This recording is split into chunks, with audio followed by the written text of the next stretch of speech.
Xin chào các bạn, và bây giờ chắc hẳn các bạn đang thấy cái tiêu đề video nó rất là lạ lùng đúng không? Vậy đi bằng cái mũi chân nó thật sự có cái tác dụng gì? Hôm nay video này sẽ trả lời cho các bạn cái câu hỏi giả tưởng mà chúng ta luôn luôn đặt ra trong đầu. Đó là thực sự cái việc đi bằng mũi chân có giúp cái bắp chuối của chúng ta to hơn không? Bây giờ thì hãy cùng tìm hiểu xem nhá.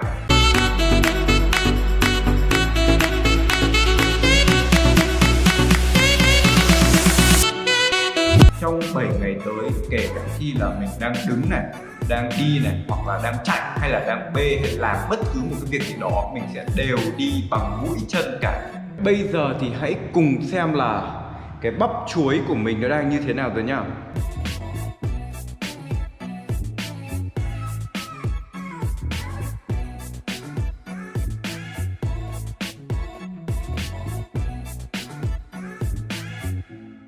Thì như cái số đo bắp chuối hiện tại ở đây ấy, mình đo được nó đang rơi vào khoảng bằng này là đúng là vào 36. Và bây giờ 7 ngày chỉ đi bằng mũi chân bắt đầu.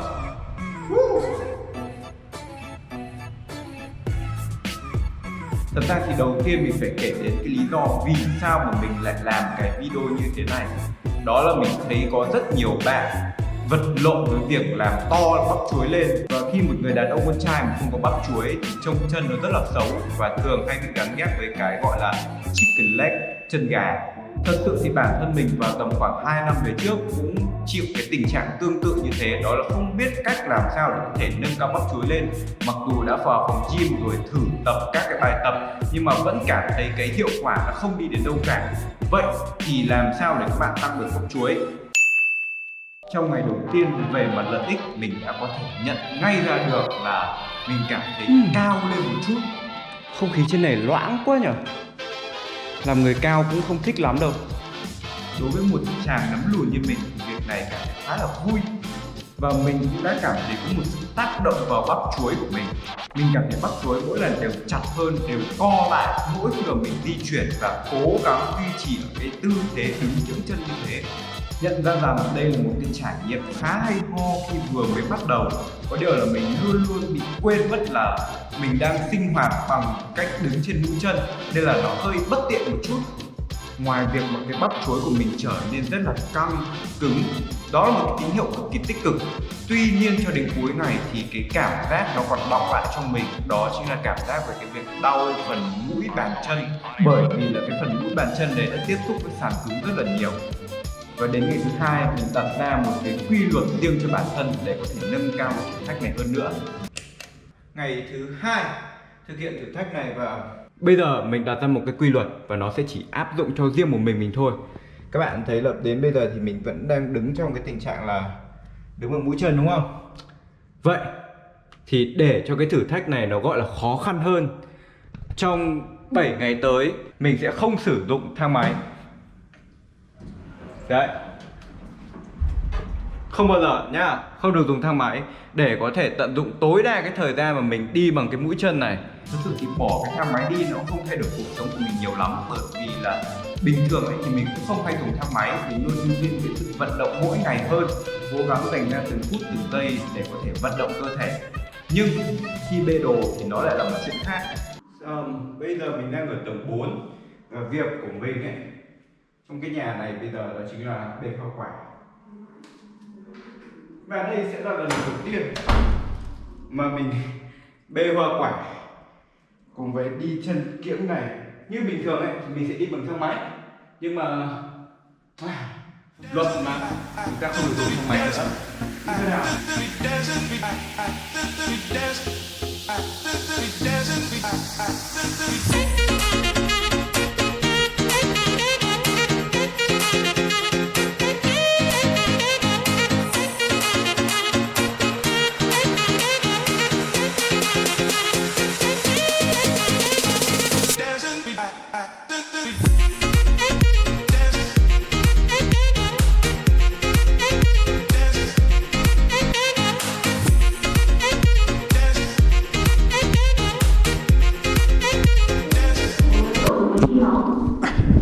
Nhiệm vụ hoàn tất. Trong khoảng từ 2 cho đến đến 3 ngày đầu. Thì khi mà mình kết hợp các cái công việc nhà cùng với đi tập ở bên ngoài vào cái động tác kiễng chân lên như thế, nó đảo lộn cái cuộc sống sinh hoạt của mình rất là nhiều. Dần dần mình nhận ra là mình không chỉ đau cái phần mũi chân mà cái phần nửa bàn chân từ cái phần mũi chân lên nó cũng đã bị dần dần nó cứng lại và nó mất đi cái sự dẻo dai vốn có. Các bạn nhìn chân mình nhá. Thì các bạn nhớ là ngày đầu ấy mình có nói về cái việc mà mình bị đau cái phần mũi chân chỗ này đúng không? Đấy, thì cho đến cái ngày hôm nay là ngày thứ 3, theo mình cảm nhận là cái phần bàn chân mình từ cái đầu mũi chân này cho đến phần đây là nó bị cứng ra, bởi vì do mình đứng kiễng chân quá là nhiều mà mình không thay đổi tư thế, nên là cái chân mình này nó bị mất cái sự dẻo dai đi. Và chính vì thế mà khi mình tập những cái bài cardio ấy, nó có cái cảm giác gọi là không thật và nó không có cái sự linh hoạt như mọi khi mà mình vẫn hay tập. Nên khi mà mình tập những cái động tác cardio, ví dụ như là burpee hay là jumping jack hay là jump lung, thì nó đều cho mình một cái cảm giác không thật. Và hơn nữa, do cái việc mà mình kiễng chân cả ngày như thế, nó đã khiến cái bắp chân mình quá mệt mỏi. Cho nên khi mà mình làm những cái động tác nhảy hay là những cái động tác đòi hỏi có một cái sức bật, có một cái sự bùng nổ ở trong đấy, thì nó lại trở nên kém hiệu quả và mình nhảy thấp hơn. Bởi vì do là tất cả những cái phần cơ bắp của chân mình đã bị mỏi hết cả rồi do cái việc mà đứng cả ngày dài như thế. Và một điều mình cũng nhận ra nữa là khi mà mình đi đứng như thế này ấy, mình tiêu hao năng lượng nhiều hơn mức bình thường. Bởi vì mình liên tục phải gồng cơ chân lên và gồng cái bắp chuối lên để có thể giữ được cái thăng bằng cho cơ thể. Mà mình nhận ra là cái việc này nó gây ra một cái sự bất tiện trong sinh hoạt, và mình cứ cảm thấy nhớ quên cái việc là mình phải đứng bằng mũi chân. Và đi lại hay là làm sinh hoạt như kiểu là nấu cơm thì cũng không có dễ dàng và cũng không có thuận tiện một chút nào cả.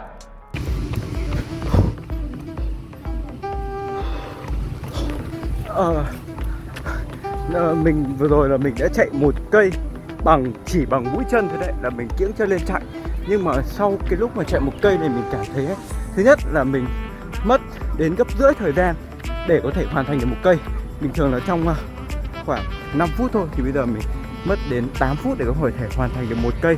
Và cái điều thứ hai mà mình nhận thấy ấy, khi mà mình chỉ chạy bằng mỗi cái mũi chân này thì đó là nó không có cái áp lực tạo để ấn vào cái bắp chuối nhiều lắm. Cho nên là mình có thể kết luận là nó không ăn vào bắp chuối nếu các bạn chỉ chạy. Khi các bạn nhấn cái mũi chân lên, đó là lúc đấy các bạn mới là đang sự kích hoạt cái bắp chuối. Còn khi các bạn chạy ấy, thì cái chuyển động đấy nó tạo ra rất là ngắn, cho nên là nó gần như là không cảm thấy về cái phần bắp chuối được. Cái lúc mà các bạn chạy thì chỉ đơn giản chân các bạn này ấn thẳng xuống đất, có nghĩa là nó đi ngược lại với quy luật đẩy lên trên về cái việc tăng cường bắp chuối. Và chính vì nó đi ngược lại nguyên lý của cái việc phát triển bắp chuối, cho nên có thể kết luận rằng là khi các bạn chạy kiễng bằng mũi chân thì nó sẽ không to bắp chuối, và các bạn nên chạy bình thường. Đến bây giờ ấy, thì đã là cuối ngày rồi, và đây để mình cho các bạn xem. Đó, ngày hôm nay mình đã đi được 11.000 bước chân đi kiễng. Ôi dồi ôi, mà phải nói thật thì thật ra ấy, mình bị mỏi thôi, chứ mình không hề cảm thấy đau ở cái đầu mũi chân nữa. Bởi vì dần dần là cái cảm giác đấy của mình nó cũng quen rồi. Sau bằng đó ngày thì mình nhận ra thì cái vấn đề ấy không phải là bạn có đi kiễng chân hay không, mà cái vấn đề đó chính là cái cách mà bạn tác động vào cái phần cơ bắp đấy nó như thế nào. Thì cái phần bắp chuối của mình ấy chỉ đơn giản là mình chỉ cần kiễng chân lên, đó là bạn đã có một lần tác động vào cái bắp chuối. Cái việc mà bạn đứng ấy, kiễng chân ấy thì là nó cũng sẽ có một chút tác động, nhưng mà sau khoảng 2 đến 3 ngày là nó cũng sẽ mất cái tác động đấy luôn, và chân bạn cảm thấy như kiểu bình thường ấy. Thế nên là theo kết luận của mình thì mình thấy là không cần thiết là phải đi kiễng chân thì bắp chuối có thể to lên, mà điều các bạn cần làm để bắp chuối to lên đó chính là thêm một ít lực vào các công việc hoạt động mỗi ngày. Giống như việc là các bạn bê đồ hay là các bạn đi lên cầu thang hay đẩy một thứ gì đó, chỉ cần mỗi lần nhấn cái mũi chân lên một tí là có thể kích hoạt được vào cái bắp chuối rồi. Cuối cùng thì cũng đã đến khoảnh khắc mà chúng ta đã mong chờ nhất. Hôm nay là ngày thứ 9, mình đã để dành ra hẳn 1 ngày để cơ bắp có thể hồi phục, để có thể đạt được cái độ to nhất định. Và bây giờ mình hãy xem là kết quả thật sự nhá.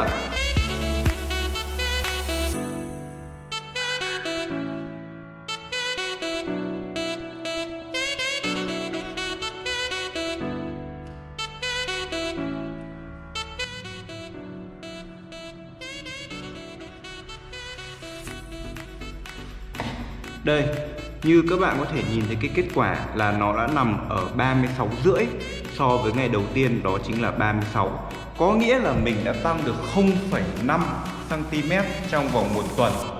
Thực sự thì đây cũng là điều mà mình rất là bất ngờ, bởi vì mình không nghĩ là nó có thể tăng lên một tí cm nào ấy. Nhưng mà 0,5 là một tín hiệu khá là tích cực.